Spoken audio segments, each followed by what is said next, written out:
बांकीपुर का जो आज मैंडेट आया है, ये सिर्फ विधायक नहीं चुना गया है। बांकीपुर की जनता ने भाजपा के केंद्रीय नेतृत्व को, कि बिहार आज देश का सबसे गरीब और पिछड़ा राज्य है, तो जिस मोदी जी को, जिस भाजपा को हम लोग वोट देते हैं, एनडीए को वोट देते हैं, क्या उनकी जिम्मेवारी सिर्फ गुजरात के प्रति है? गुजरात में 1 लाख करोड़ का बुलेट ट्रेन बने, हम लोग को उससे कोई दिक्कत नहीं है, लेकिन बिहार के बच्चों के लिए भी तो कुछ सोचा जाए। युवाओं ने बहुत बढ़ चढ़कर वोटिंग में हिस्सा नहीं लिया है। एक तरीके से ये अफसोस की बात है। अगर सूरत में 10 लाख लोग नौकरी कर, मजदूरी कर सकते हैं, तो पटना में क्यों नहीं, बेगूसराय में क्यों नहीं? ये बात होनी चाहिए। ये 2 जुलाई को चुनाव की घोषणा हुई है। 28 दिन में भाजपा का 30 साल का किला इतनी आसानी से नहीं ढह सकता था। देखिए, जनसुराज के सूत्रधार प्रशांत किशोर की प्रचंड जीत हुई है। 19,324 वोटों से प्रशांत किशोर ने बांकीपुर का किला जीत लिया है। जीत के बाद प्रशांत किशोर प्रमाण पत्र लेने पहुंचे थे। प्रमाण पत्र लेने के बाद भी उन्होंने खूब बोला है। क्या कुछ कह रहे हैं प्रशांत किशोर, आप ये पूरा वीडियो देखिए। हमेशा आपने दूसरों को जिताया है, ये पहला पॉलिटिकल डेब्यू है आपका, क्या कहिएगा सर? इस बार बांकीपुर की जनता ने हमें जिताया है, और इसलिए जिताया है कि उनकी उम्मीद है, कि विश्वास है कि हम अपनी क्षमता अनुसार उनके हक की आवाज़ उठाएंगे। उनके साथ कुछ गलत ना हो तो हर संभव प्रयास करेंगे। आप भले ही बांकीपुर से चुनाव जीते हैं, लेकिन आप बात बिहार की करते हैं। बिहार की जनता को आपसे उम्मीद है जी, अगला कदम क्या होगा आपका? बिल्कुल। बांकीपुर का जो चुनाव हुआ है, वो बांकीपुर के विधायक को चुनने के लिए नहीं हुआ है। पहले दिन से ही हम लोगों ने एजेंडा जो रखा था, कि हम लोगों का लक्ष्य ये रहा है कि बिहार में जो एनडीए को, भाजपा को बहुमत मिला है, तो हम लोगों की अपेक्षा है कि एक अच्छा आदमी बिहार का नेतृत्व करे, ताकि बिहार का विकास हो, बिहार के बच्चों का विकास हो, यहाँ पढ़ाई हो, शिक्षा हो, रोजगार हो, पलायन बंद हो। तो बांकीपुर का जो आज मैंडेट आया है, ये सिर्फ विधायक नहीं चुना गया है। बांकीपुर की जनता ने भाजपा के केंद्रीय नेतृत्व को ये मैसेज दिया है कि आप बिहार की भी चिंता कीजिए। बिहार के लोगों को सिर्फ 5 किलो अनाज के नाम पर, जातियों के नाम पर वोट लेने का मशीन मत समझिए। जितनी चिंता आप गुजरात की करते हैं, उतनी चिंता न भी हो, कम से कम उसकी आधी चिंता भी बिहार की कीजिए। हम लोग भी वोट देते हैं। हम लोग के बच्चे बाहर जाकर 10-15 हज़ार रुपये में मजदूरी करें, ये उचित नहीं है।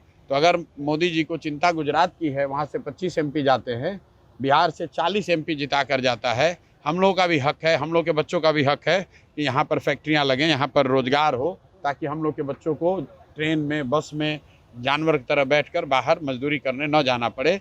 और ये संदेश बांकीपुर की जनता ने बिल्कुल स्पष्ट शब्दों में भाजपा के केंद्रीय नेतृत्व को दिया है। मेरा ये विश्वास है कि भाजपा का जो नेतृत्व है, वो इस जो मतदान का जो नतीजा आया है, इसको गंभीरता से लेगा, और बिहार में किसी सक्षम आदमी को, किसी स्वच्छ और अच्छे चरित्र काबिल व्यक्ति को मुख्यमंत्री बनाएगा, ताकि आने वाले 4 साल में बिहार की तरक्की हो सके। मुख्यमंत्री तो भाजपा का ही बनेगा, लेकिन भाजपा किसी अच्छे व्यक्ति को बनाए। कुशवाहा बनाना है, कुशवाहा ही बनाइए, लेकिन किसी अच्छे आदमी को बनाइए। किसी अपराधी को बिहार पर मत थोपिए। और आज बांकीपुर की जनता ने यही बात बड़े स्पष्ट तौर पर कहा है। वो ठीक है, बधाई दी है। बधाई सम्राट चौधरी ने मुझे पहले भी अपना भाई बोला है। मेरी कोई सम्राट चौधरी से व्यक्तिगत लड़ाई नहीं है। लड़ाई इस बात की है कि 13 करोड़ बिहार के लोगों का जीवन सुधारने के लिए क्या हम लोग को कोई काबिल व्यक्ति हम लोग का नेतृत्व करना चाहिए, या कोई ऐसा व्यक्ति नेतृत्व करना चाहिए जिसका चाल चरित्र, चेहरा खुद ही क्वेश्चनेबल है। बात व्यक्ति की नहीं है, बात इसकी है कि बिहार आज देश का सबसे गरीब और पिछड़ा राज्य है, तो जिस मोदी जी को, जिस भाजपा को हम लोग वोट देते हैं, एनडीए को वोट देते हैं, क्या उनकी जिम्मेवारी सिर्फ गुजरात के प्रति है? भाई, बिहार के बच्चों का भी तो हक है। गुजरात में 1 लाख करोड़ का बुलेट ट्रेन बने, हम लोग को उससे कोई दिक्कत नहीं है, लेकिन बिहार के बच्चों के लिए भी तो कुछ सोचा जाए। ये बात बिहार का दुर्भाग्य भी रहा है कि बिहार में एक स्ट्रॉन्ग ऑपोजिशन भी नहीं रही है। तेजस्वी यादव के देखिए, स्ट्रॉन्ग ऑपोजिशन रहा है कि नहीं रहा है, अभी तो सत्ता में भाजपा है, डबल इंजन की सरकार।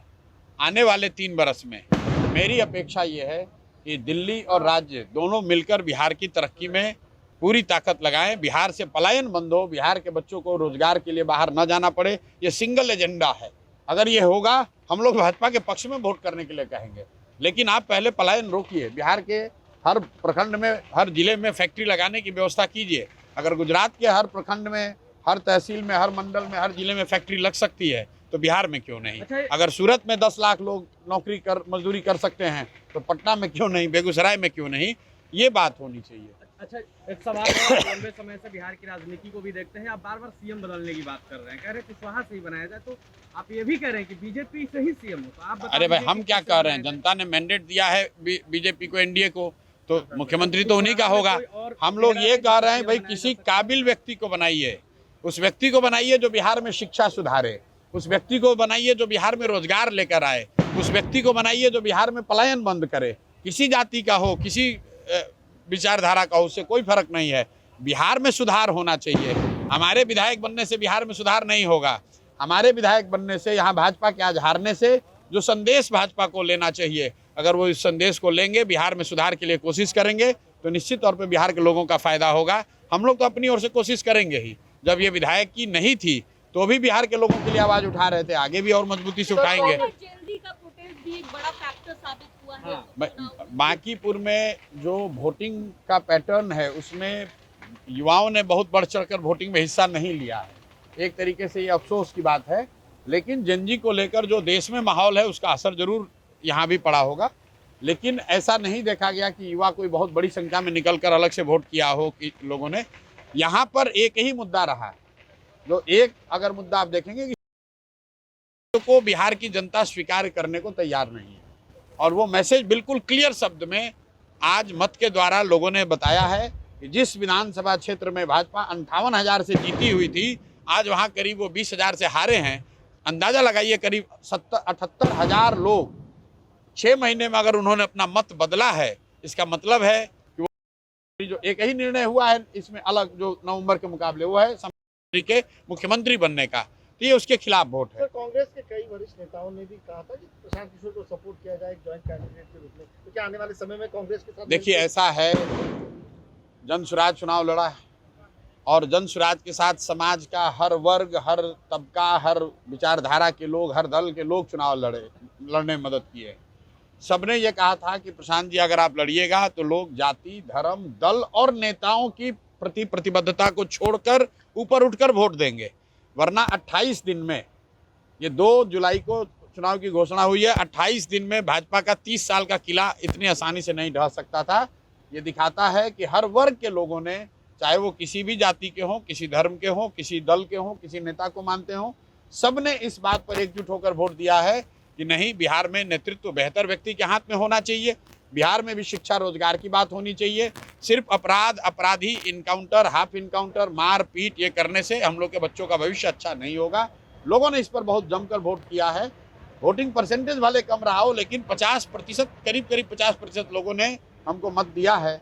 तो मेरा ऐसा मानना है कि जो बात हमने कही, हमने नाली गली की बात नहीं कही है, हमने सीधे 3 ही बात कही थी। बेहतर व्यक्ति को मुख्यमंत्री बनाना है तो प्रशांत किशोर को वोट दीजिए। अगर भाजपा के राजनीतिक अहंकार पर अंकुश लगाना है तो प्रशांत किशोर को वोट दीजिए। और बिहार में जितने चुने हुए जनप्रतिनिधि हैं, विधायक, सांसद, सबके मन में ये डर पैदा करना है कि अगर वो काम नहीं करेंगे तो चुनाव हार भी सकते हैं, तो प्रशांत किशोर को वोट दीजिए। मैंने इसी 3 बात पर चुनाव वोट मांगा है, लोगों ने वोट दिया है, तो मेरा ऐसा मानना है कि भाजपा के लोग इन तीनों मुद्दों को एड्रेस करेंगे। प्रभातखबर.com, विश्वास वही, रफ्तार नहीं।